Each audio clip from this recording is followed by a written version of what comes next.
Hi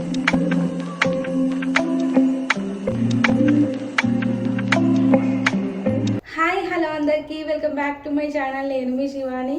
so నేను ఈరోజు ఒక హెల్దీ అయిన బ్రేక్ఫాస్ట్ చేయబోతున్నాను. సో అదేంటంటే రాగి పిండితోటి అట్లు చేయబోతున్నాను. చాలా బాగుంటుంది. రాగి పిండితో జావా చేస్తారు, నెక్స్ట్ దోశ చేసుకుంటారు, కుంట పొంగనాలు కూడా చేస్తారు, ఇడ్లీ కూడా చేసుకుంటారు. సో నేనైతే ఈరోజు రాగి పిండితోటి అట్లు చేయబోతున్నాను. చాలా బాగుంటుంది. ఈ రాగి పిండిలో ప్రోటీన్ కంటెంట్ ఎక్కువగా ఉంటుంది. రైస్ కన్నా మనకు ఈ రాగి పిండిలో హై ప్రోటీన్స్ ఎక్కువగా ఉంటుంది. సో ఇది బోన్స్ కూడా చాలా మంచిది, పిల్లలకు చాలా మంచిది. పిల్లలకు ఒక వారంలో 2 days అట్లా పెడితే చాలా మంచిది. సో వీడియోలోకి వెళ్ళే ముందు నా వీడియోని లైక్ చేయండి, షేర్ చేయండి, కామెంట్ చేయండి, సబ్స్క్రైబ్ చేయడం మాత్రం మర్చిపోకండి. Please do subscribe. ముందుగా ఒక బౌల్లో 1 కప్పు రాగి పిండి తీసుకోవాలి. నెక్స్ట్ ఇందులో 2 tablespoons ఆఫ్ గోధుమ పిండి వేసుకోవాలి. రైస్ ఫ్లోర్ ఉంటే రైస్ ఫ్లోర్ కూడా వేసుకోవచ్చు, చాలా బాగుంటుంది రైస్ ఫ్లోర్ కూడా.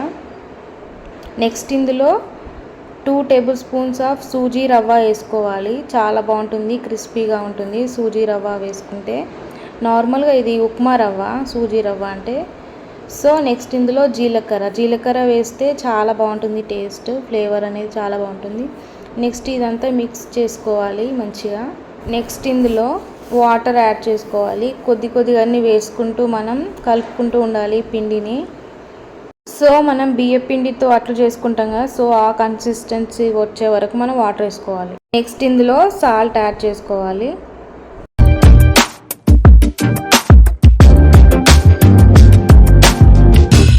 సో మనకు బ్యాటర్ అయితే రెడీ అయిపోయింది. స్టవ్ ఆన్ చేసుకొని ప్యాన్ పెట్టేసుకున్న తర్వాత కొద్దిగా ఆయిల్ వేసుకోవాలి. ఆయిల్ వేసుకున్న తర్వాత ప్యాన్ మంచిగా హీట్ ఎక్కింది. ఇందులో మనం ఇప్పుడు రవ్వ దోశ మనం ఎట్లయితే వేస్తామో అట్లనే వేసుకోవాలి. చాలా సింపుల్ అండి, చాలా ఈజీగా ఇట్లా చిటికలో చేసుకోవచ్చు మనం ఈ అట్లు అనేది.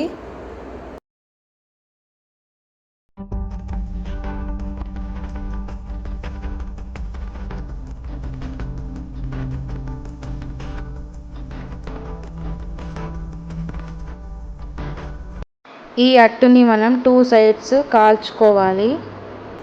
సో ఎంతో ఈజీగా మనం రాగి అట్టు అనేది రెడీ చేసుకున్నాము. సో ఈ వీడియో కనుక మీకు నచ్చినట్లయితే లైక్ చేయండి, షేర్ చేయండి, కామెంట్ చేయండి, సబ్స్క్రైబ్ చేయడం మాత్రం మర్చిపోకండి. Please do subscribe to my channel.